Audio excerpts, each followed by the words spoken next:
Beautiful, beautiful. Congratulations. Sincerely, congratulations to all of tonight's honorees. Thank you for all that you do to make our community so special. And thank you to everyone who has built the Institute for Holocaust Education into the impactful agency that it is today. Each of you, and you know who you are, have done inspired and holy work, and as a community, we thank you. Everything on this campus started with someone who had an idea on how to make the world better and the wherewithal to see it become real. I think that is the most beautiful thing. Thank you, Scott Litke, Jane Nesbitt, Heidi Halbrin, our IHE staff, along with Kelly Tishow, our clerk, our IHE Advisory Board Chair, and all who serve on our IHE Advisory Board. Keep up the great work. Thank you so much for what you do. Congratulations to Mark Martin on your well-deserved honor, and thank you for leading our JCC and keeping us laughing all the time. I want to take a minute to thank our entire Jewish Federation of Omaha team.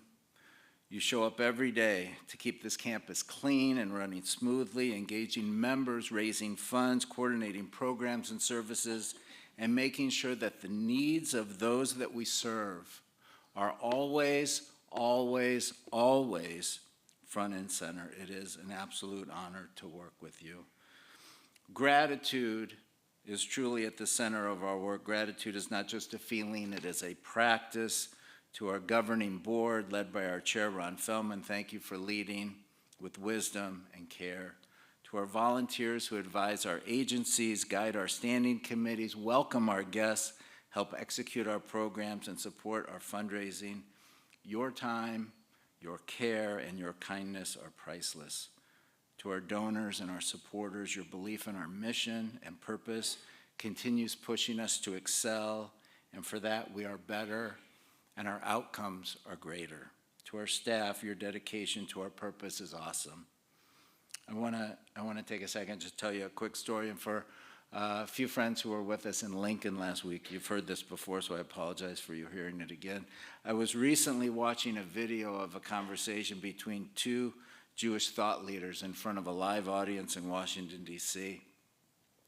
They were talking about the 250th anniversary of America, and one asked the other, how would you describe the state of the Jews in America today?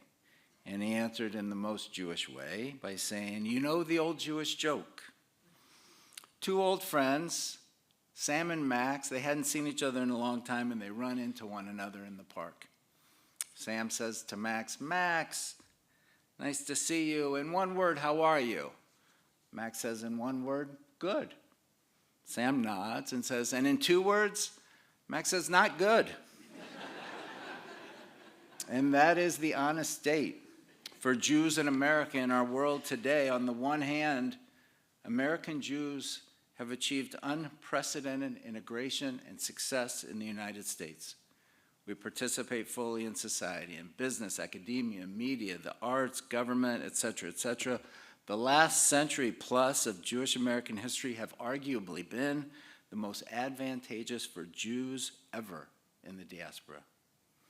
At the same time, the Jewish community is the only affinity in the United States that has to have its own full-time security and protection. We as Jewish leaders, both professionals and volunteers, are today advocating at the federal level for the Jewish American Security Act to address the onerous cost of security for Jewish institutions. Across the country, synagogues, JCCs, federations, Jewish schools, hillels, and camps face rapidly rising security costs, a challenge that does not appear to be going away anytime soon. Our own federation is spending 20 times more on security than we did a decade ago, and still it's not enough. Our Jewish Federation continues to build a culture of security preparedness while remaining warm and welcoming. That takes resources for staffing, training, and infrastructure, and this does not count the burden on our local law enforcement, who are amazing, amazing partners to us and have proven time and again to care about our protection. The Jewish American Security Act addresses these issues and more, providing additional support for our institutions through the Nonprofit Security Grant Program and for law enforcement at the local and national level. It also addresses the source of much of the violence, because while we are less than 2% of the population, we are targeted in 69% of religious-based hate crimes, more than 10 times any other group. So on the one hand, we are good and doing amazing life-changing work. And on the other hand, we're not good, because there is a normalization of hatred toward Jewish people in a manner most of us have never experienced in our lifetimes, and ties to Israel are strained. So what do? We invest in the Jewish journeys of our members when we create opportunities for belonging, through increased investment in education, making our services and programs financially accessible, and by being inclusive to all within our diverse and complex community. We fight anti-Semitism through dialogue and coalition building, calling out anti-Semitism regardless of which side of the political aisle it comes from. The work of our federation is unique because of the way we are built, which allows us to leverage resources to deliver services more efficiently and effectively to you. We have important things happening. Just today, as was mentioned earlier, we opened the newly expanded Howard Kyman Pavilion, and we thank Stacy and Sam for being with us today to represent the family and for the generous gift that made it possible. Later this summer, we'll open the expanded Rose Blumkin Jewish Home and the Alan J. Levine Rehabilitation Center. A huge thank you to Tom Fellman and Howard Cooper of blessed memory for their matching gift, which helped us raise the funds necessary to fulfill the goals of the project. And thank you to the Enhancing Quality of Life effort for successfully completing the fundraising to make the project a reality. We'll soon begin work towards expanding the Penny Z. Davis Early Learning Center by adding 2 new infant rooms and remodeling and modernizing the facility to today's standard, and so much more. This year, we introduced a financial sustainability plan, and we're beginning to take our first steps in its execution. This plan will see us position the organization so that the next generation of leaders inherit a well-maintained and well-funded institution, empowering them to make decisions with confidence and ambition.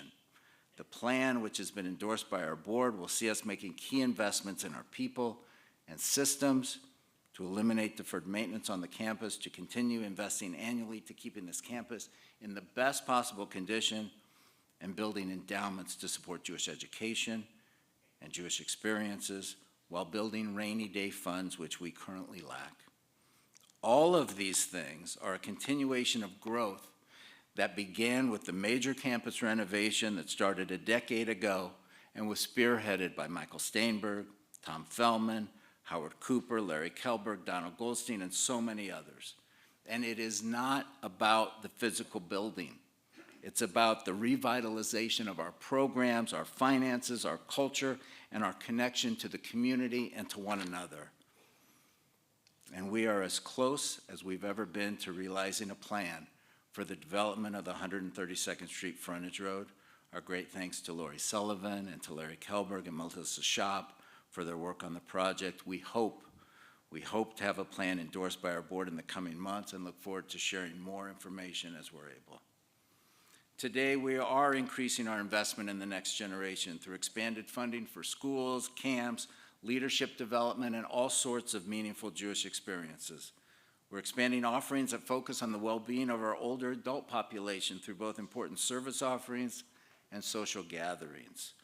We help ensure a healthy, thriving ecosystem of agencies and partners that support Jewish community and deepen engagement with Jewish life. We show up for one another, and that, in a very large degree, may be the secret sauce that makes Jewish Omaha so special.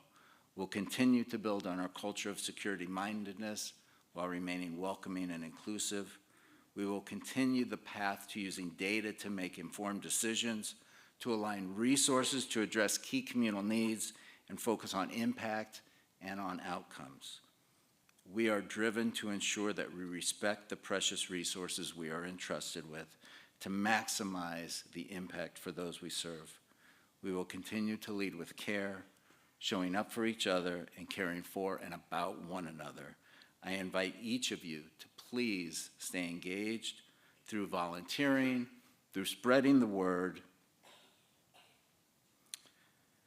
and helping to fund our next chapter. We continue building a proud Jewish future, and we need each other.